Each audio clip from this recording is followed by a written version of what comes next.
nós vamos falar das contribuições do segurado. E vamos iniciar falando um pouco do salário de contribuição, algumas regras gerais aí a respeito do salário de contribuição.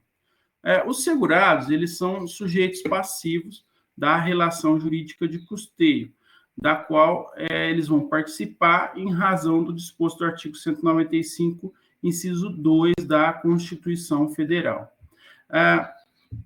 Aqui, então, nós vamos ver as contribuições que são do segurado. Então, não se trata da contribuição do empregador, ou também chamada de contribuição patronal. Aqui nós estamos falando da contribuição do segurado. Eles estão obrigados ao pagamento das contribuições que estão previstas no artigo 20 e 21 da Lei 8.212, que é o plano de custeio da Seguridade Social. E eles vão pagar as contribuições conforme eles se enquadrem como segurado empregado, empregado doméstico, trabalhador avulso, contribuinte individual e facultativo. Então, é muito importante a gente conhecer essas categorias de segurados. Então, segurado empregado, empregado doméstico, trabalhador avulso, contribuinte individual e facultativo. Por quê?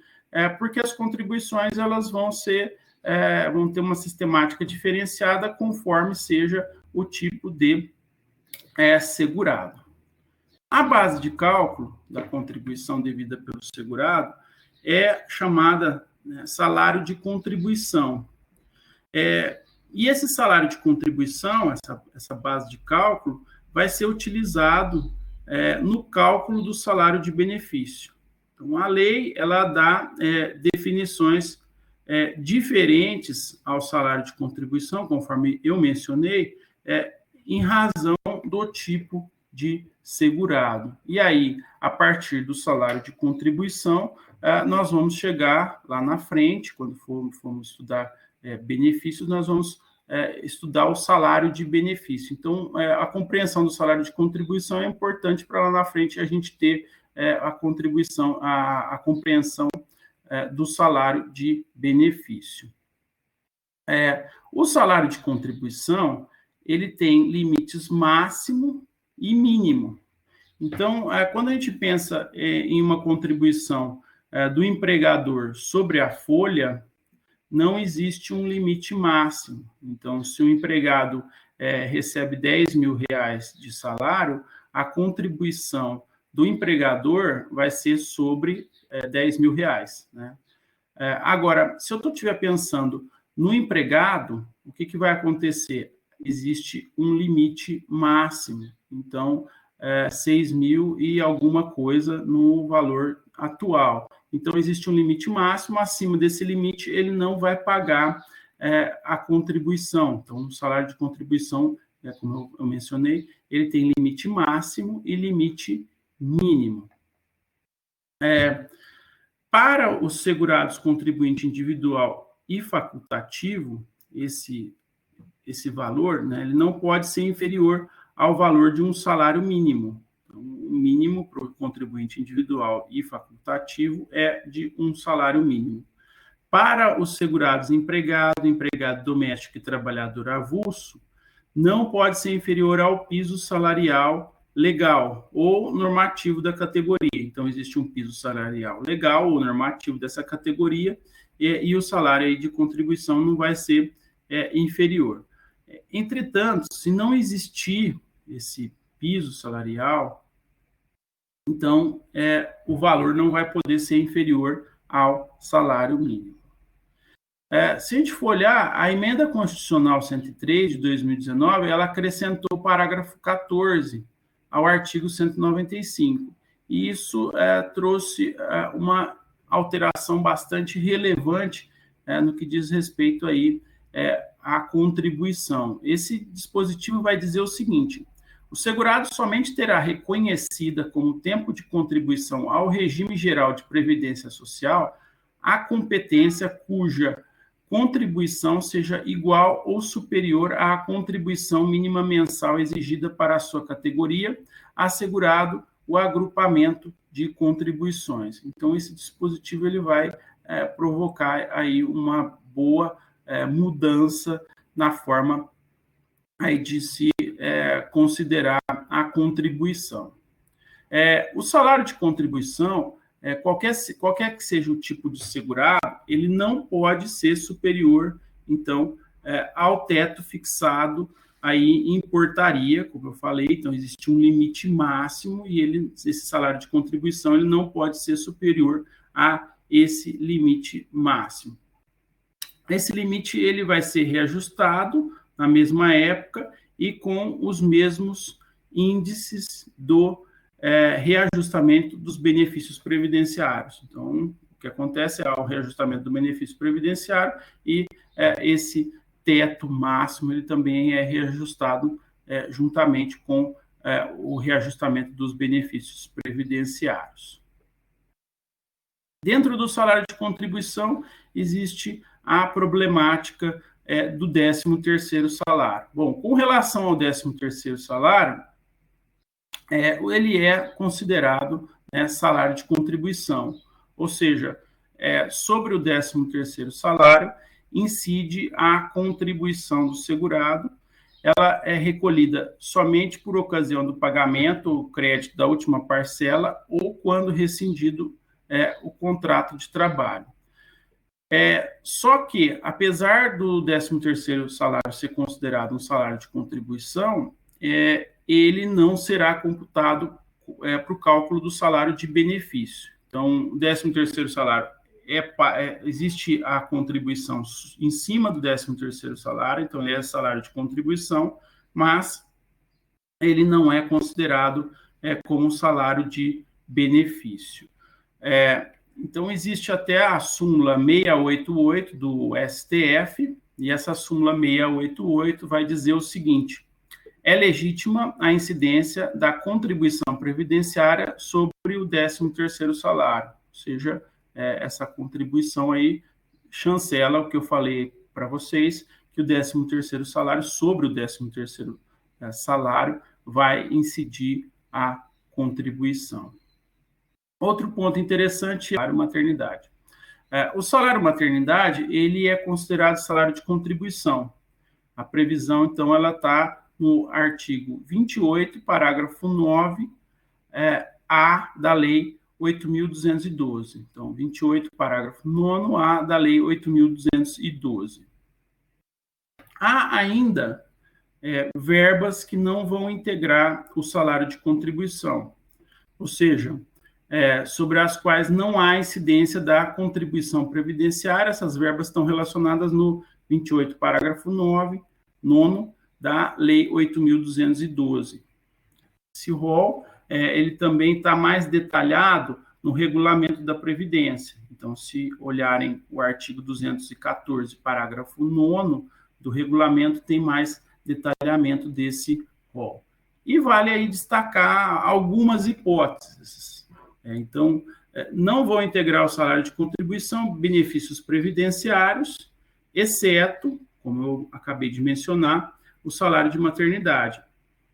Importâncias recebidas a título de férias indenizadas, indenizações, incentivo à demissão, ganhos eventuais e abonos expressamente desvinculados do salário, licença prêmio indenizada, vale transporte, ajuda de custo em razão de mudança de local de trabalho, do emprego, valores efetivamente pagos pela pessoa jurídica relativos a programas de previdência complementar aberto ou fechado. Então, essas daí são algumas das hipóteses em que são valores recebidos, mas esses valores não integram o salário de contribuição.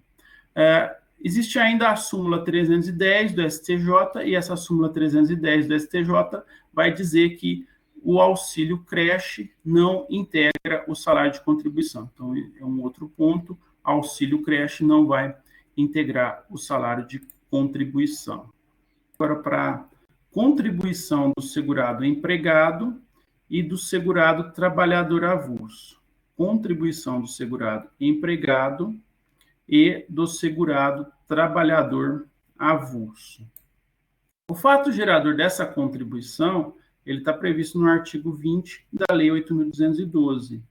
e é receber remuneração.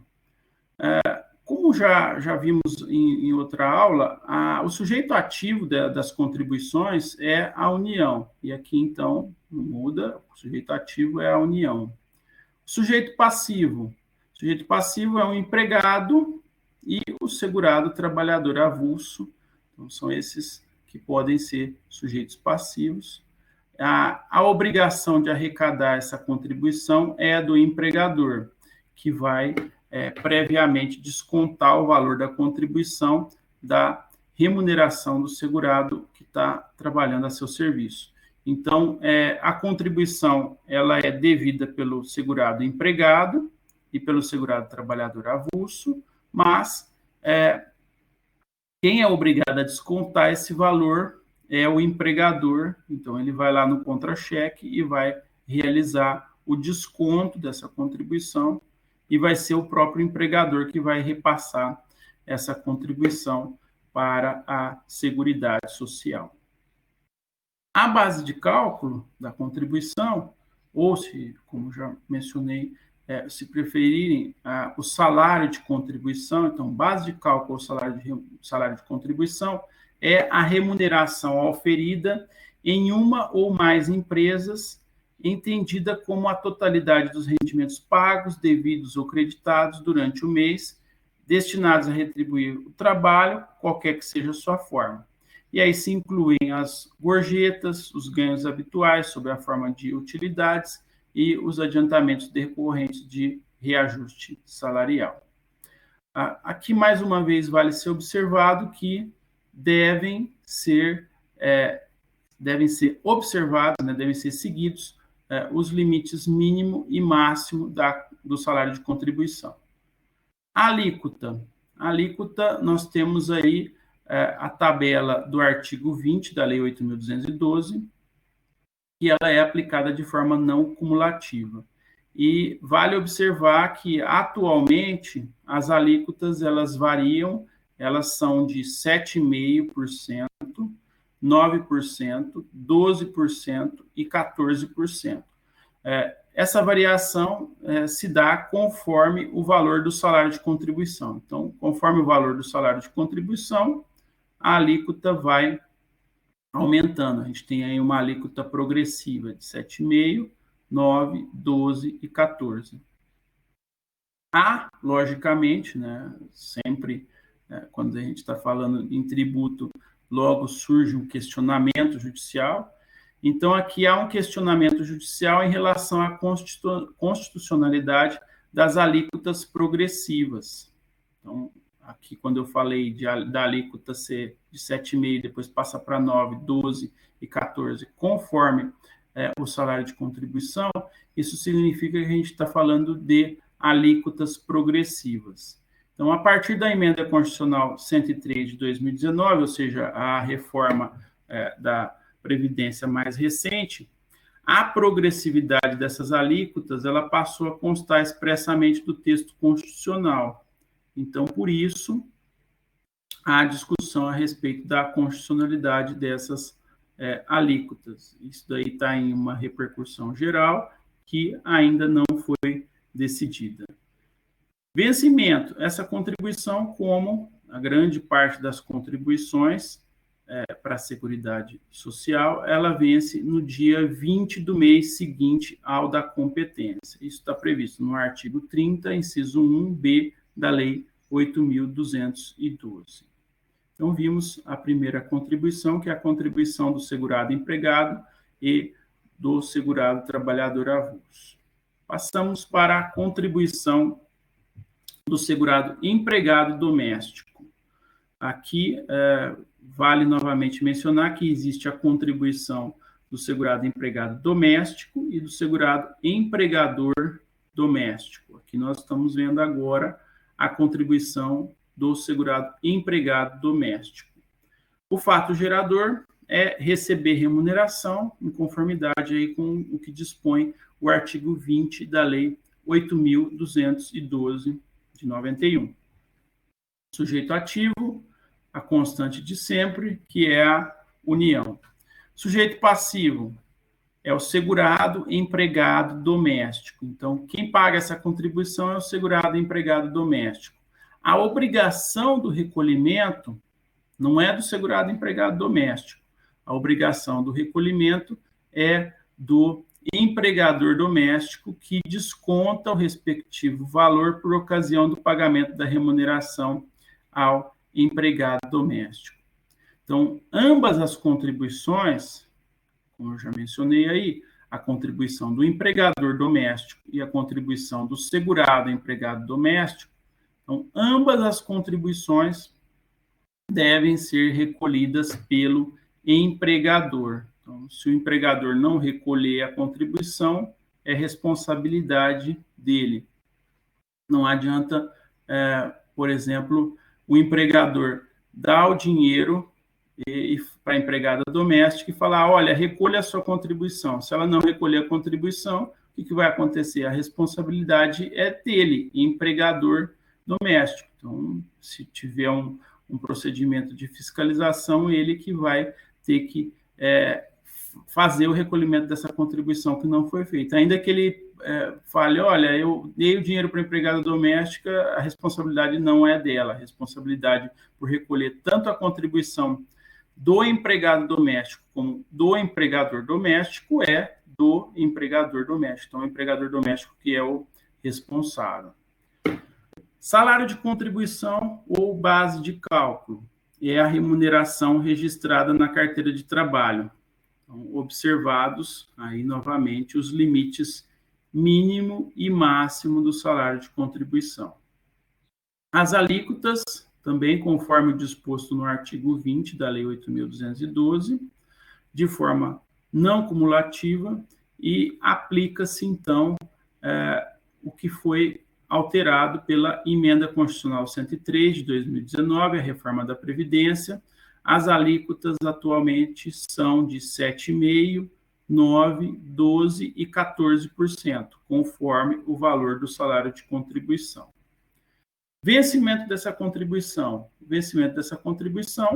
Eu já disse em outra aula, ele é diferente do que normalmente acontece em matéria aí de seguridade, em matéria de direito previdenciário, porque o vencimento aqui é no dia 7 do mês seguinte ao da competência, e isso se deve ao fato de que o artigo 30, inciso 5 da Lei 8.212, ele foi alterado, ele teve a redação dada pela Lei Complementar 150 de 2015. A gente viu que essa Lei Complementar 150 trouxe muitas mudanças no que diz respeito ao empregado doméstico. Feito isso, passamos para a próxima contribuição, que é a contribuição do segurado contribuinte individual.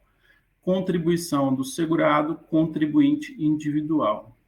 Aqui vai se colocar normalmente o autônomo. Então, o autônomo ele é um contribuinte individual. Então, se eu sou um médico, um advogado, trabalhando de forma autônoma, eu entro nessa categoria como contribuinte individual. Fato gerador é receber remuneração em uma ou mais empresas ou pelo exercício de sua atividade por conta própria. A previsão está no artigo 21 da Lei 8.212 de 91. Sujeito ativo. Novamente, o sujeito ativo é a União.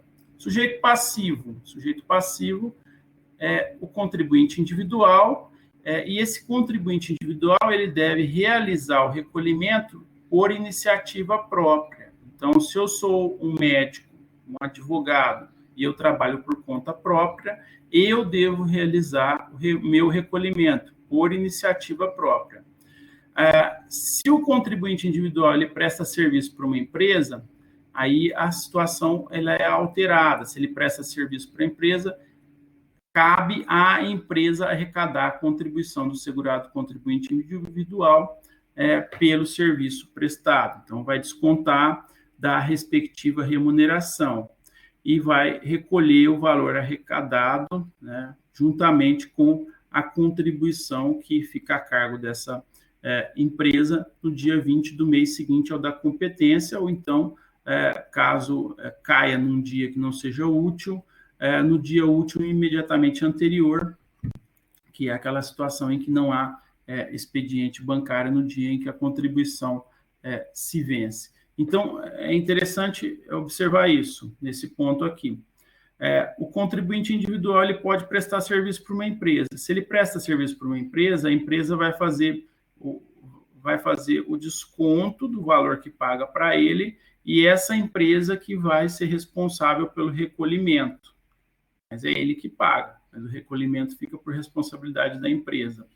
Agora, se o contribuinte individual ele não presta serviço para uma empresa, então é ele que vai realizar a contribuição. Então, é ele que tem que ir lá e pagar. Se ele não paga, não adianta lá no futuro, depois de 20, 30 anos, ele dizer que a contribuição era de responsabilidade dele, mas o INSS tinha que ter fiscalizado ele pagar. Não adianta esse tipo de argumentação. É muito utilizada, né, dizendo que se trata de um tributo, então, se é um tributo, o INSS, ou então, melhor dizendo, atualmente, seria a responsabilidade até da própria Receita Federal do Brasil fiscalizar, né, o pagamento desse tributo, e aí ele diz que não foi fiscalizado e que, assim sendo, ele tem direito a ter essas contribuições que ele não recolheu serem reconhecidas. Esse tipo de argumentação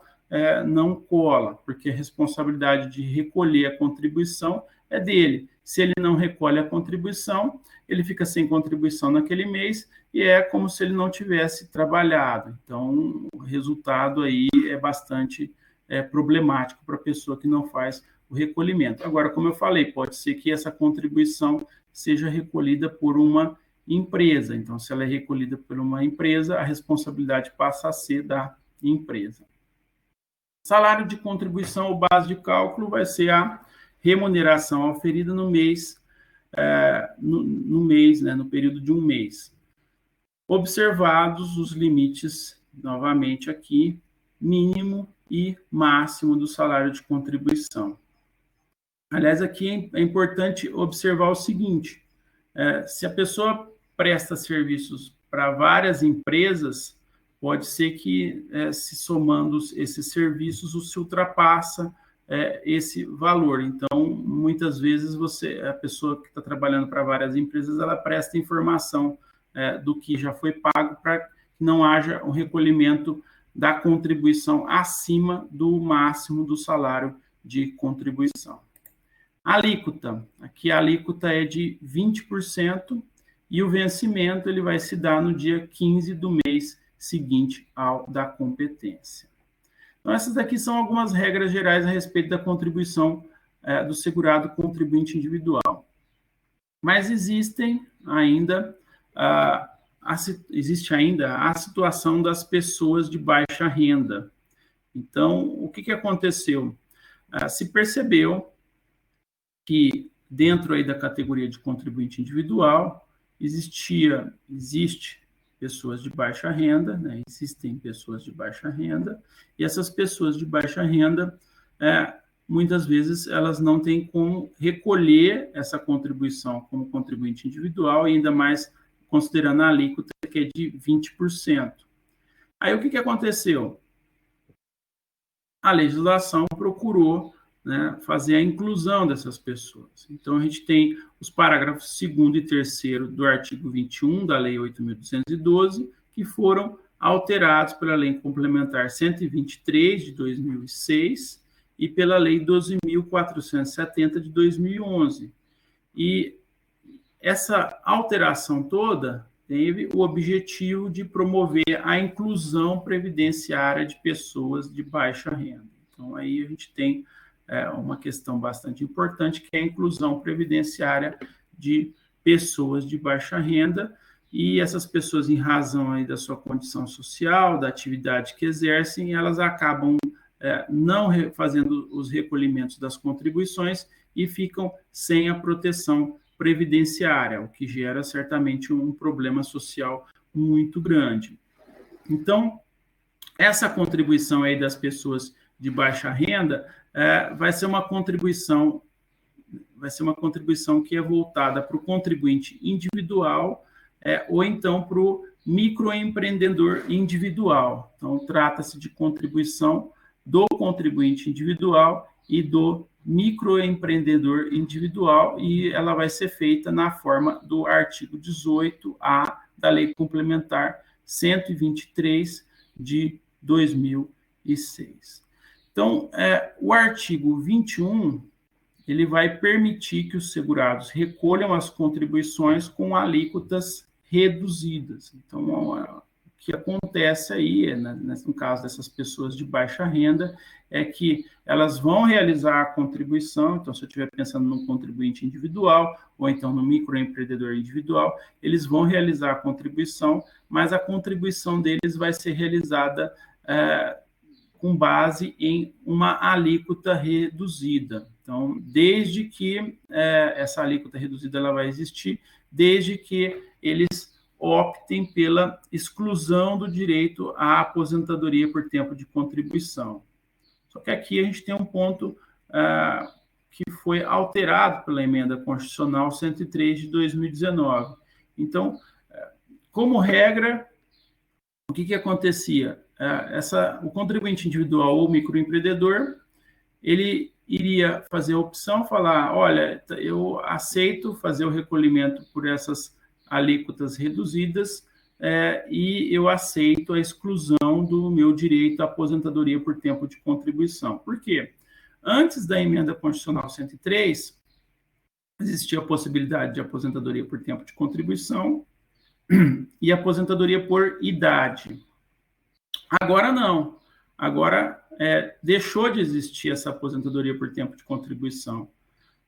Atualmente, a gente tem somente uma aposentadoria voluntária, e essa aposentadoria voluntária, ou comum, ela vai levar em conta tanto o tempo de contribuição como uma idade mínima. Então, o regime é diverso e fica sem sentido essa exclusão aí da aposentadoria por tempo de contribuição, porque a aposentadoria por tempo de contribuição, como eu mencionei, após a reforma, ela foi extinta. Então, o que acontece é que essas regras elas vão ter mais importância para as pessoas que se aposentarem pelas regras anteriores à Emenda Constitucional 103 de 2019.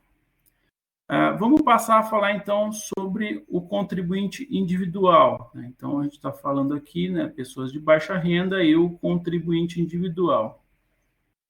Quando veio aqui o contribuinte individual, se pensou especialmente no comércio informal, aquelas pessoas que, muitas vezes, ambulante, camelô, que trabalham em comércio informal e, em razão disso, ficavam fora do sistema previdenciário. Então, o sujeito passivo aqui seria o contribuinte individual que trabalha por conta própria e de baixa renda. O salário de contribuição ele vai corresponder ao limite mínimo mensal do salário de contribuição, ou seja, um salário mínimo. Então, lógico, se eu estiver falando de pessoas de baixa renda, a legislação já veio aqui e já falou, olha, num caso, o salário de contribuição aí é o mínimo. Não pode passar do mínimo, porque se a gente está falando que você é de baixa renda, então você tem que recolher pelo mínimo. E a alíquota para o contribuinte individual, ela é de 11%. Então, o contribuinte individual tem a alíquota de 11%. Microempreendedor. Então, a gente também tem a situação do microempreendedor, ele pode fazer opção por essa contribuição. Então, no caso, o sujeito passivo, ele é um microempreendedor individual.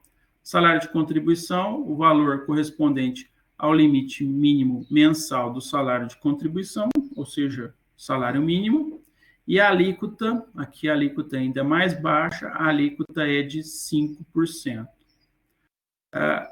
Caso o segurado se arrependa e queira se aposentar por tempo de contribuição, e aí aqui eu estou falando isso pensando nas regras anteriores à emenda constitucional, em que ele poderia querer, depois, mais à frente, se arrependido de ter pago a contribuição por alíquota mais baixa, ele queria aposentadoria por tempo de contribuição, essa diferença ela pode ser paga. Então, a alíquota era de 5%, ele deveria ter pagado 20%, aí ele pode fazer o pagamento da diferença, né? Só que ele deverá recolher a diferença entre esse valor pago e o valor de 20%, só que essa diferença que vai ser recolhida deve ser acrescida de juros e correção, né? Então, tem que ser olhada a competência e vai ser acrescido de valores. E isso, no final das contas, normalmente não vale a pena, porque o valor vai ficar muito elevado. Então, é difícil valer a pena recolher a diferença em razão aí desses encargos que vão ser acrescidos. Mas, como eu disse, essa situação ela perde um pouco de importância, porque agora a gente não tem mais duas aposentadorias, não existe mais aposentadoria por tempo de contribuição e a aposentadoria por idade, existe um tipo só de aposentadoria.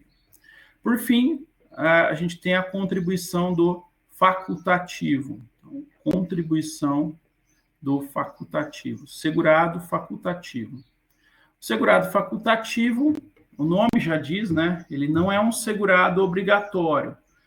Por que isso? Todos os segurados que nós vimos até agora, que realizam essas contribuições, eles são segurados obrigatórios. Isso significa que eles têm algum tipo de trabalho, e por terem algum tipo de trabalho, eles são obrigados a recolher a contribuição. O segurado facultativo, não. O segurado facultativo ele não tem uma atividade, mas ele pode recolher se ele quiser, né? O exemplo clássico de segurado facultativo é o estudante. Então, o estudante ele não tem um trabalho que dá rendimento, e aí, por isso, se ele quiser, ele tem a faculdade de recolher. Qual que é o fato gerador da contribuição do segurado facultativo? É inscrever-se como segurado do regime geral da Previdência Social. Então, o segurado facultativo ele deve se inscrever como segurado do regime geral da Previdência Social, e aí, com a inscrição, ele vai pagar a contribuição. Sujeito ativo é a União, sujeito passivo, o segurado facultativo, e esse segurado facultativo que deve fazer o recolhimento por iniciativa própria. Então, a responsabilidade pelo recolhimento da contribuição do segurado facultativo é dele mesmo, segurado facultativo. Salário de contribuição ou base de cálculo vai ser o valor declarado pelo segurado facultativo, observados os limites mínimo e máximo. A alíquota é a alíquota de 20% e o vencimento vai se dar no dia 15 do mês seguinte ao da competência, em conformidade aí com o que dispõe o artigo 30, inciso 2 da Lei 8.212 de 91. Agora, vejam que essa alíquota aqui também é uma alíquota elevada, de 20%, e aí a legislação, novamente, veio a permitir que, em se excluindo a aposentadoria por tempo de contribuição, seria possível, né, o segurado facultativo que optar pela exclusão do direito da aposentadoria por tempo de contribuição, ele poderia, né, contribuir para o custeio por um valor reduzido. Então, nesse caso, se ele aceita, pensando aí nas regras anteriores e pensando na exclusão da aposentadoria por tempo de contribuição, se ele aceita essa exclusão, ele pode ter uma alíquota reduzida, e a alíquota reduzida seria de 11%. Né? Então, é possível se fazer isso, e o salário de contribuição, nesse caso, ou o salário base de cálculo, né, seria o limite mínimo, que é o salário mínimo. Então, se eu optar pela exclusão da aposentadoria por tempo de contribuição, como facultativo, eu poderia, né, contribuir por 11%. Só que, como eu falei, hoje já não tem mais essa distinção de aposentadoria. Então, todas as aposentadorias são comuns. Além dessa situação aí de 11%, a legislação ainda previu a contribuição do segurado facultativo, que é uma pessoa de baixa renda. Ainda existe essa possibilidade.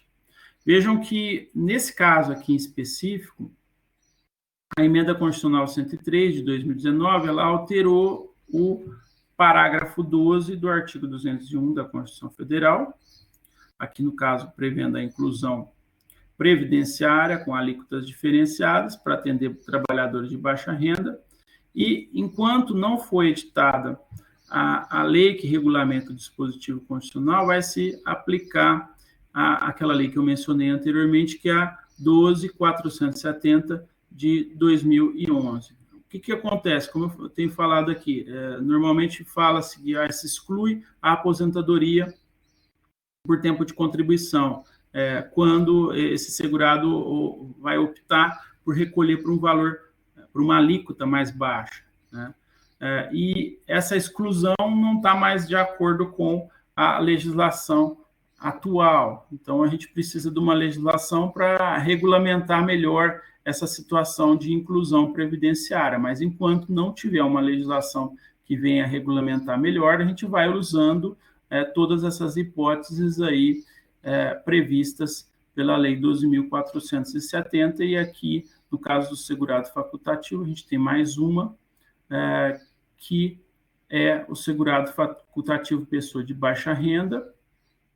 Então, essa lei ela veio para promover, como eu falei, já promover a inclusão previdenciária, e no caso específico ela vai trazer a previsão que beneficia a dona de casa. Então, foi uma lei que foi acrescentada para beneficiar a dona de casa. A dona de casa ela é uma segurada facultativa, ela não tem uma atividade remunerada, então ela cuida da casa, e como ela cuida da casa, na época, no Congresso, entendeu-se por bem que ela, como segurada facultativa, deveria ter uma contribuição com uma alíquota mais baixa, porque ela não tem renda própria, né? Ela vai se dedicar, essa segurada aqui, então, dona de casa, a legislação prevê que ela se dedique exclusivamente ao trabalho doméstico no âmbito de sua residência e deve pertencer a uma família de baixa renda.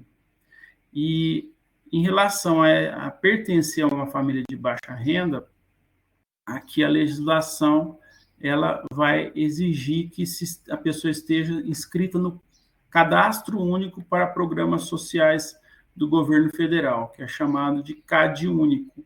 E a pessoa, para se inscrever aí, ela tem que ter uma renda mensal de até 2 salários mínimos. Então, no caso aí da dona de casa, o que ela tem que fazer? Ela tem que ir lá no INSS, ela vai se inscrever como contribuinte facultativo, mas ela também tem que estar inscrita nesse CadÚnico. Por quê? Porque se ela não estiver inscrita no CadÚnico, vai considerar que ela não é uma pessoa de baixa renda, e se ela não é uma pessoa de baixa renda, ela não pode recolher como pessoa de baixa renda. E aí a contribuição dela não é considerada pelo INSS. Então, aqui o sujeito passivo dessa contribuição seria o segurado facultativo sem renda própria, que se dedica exclusivamente ao trabalho doméstico e que pertença a uma família de baixa renda. O salário de contribuição também, como é uma família de baixa renda, é um segurado de baixa renda, é o limite mínimo, que é o salário mínimo, e a alíquota reduzida desse benefício, ela é de 5%. Então, essa daqui é mais uma das situações, a da dona de casa, que tenta promover a inclusão social, a inclusão previdenciária dessa dona de casa.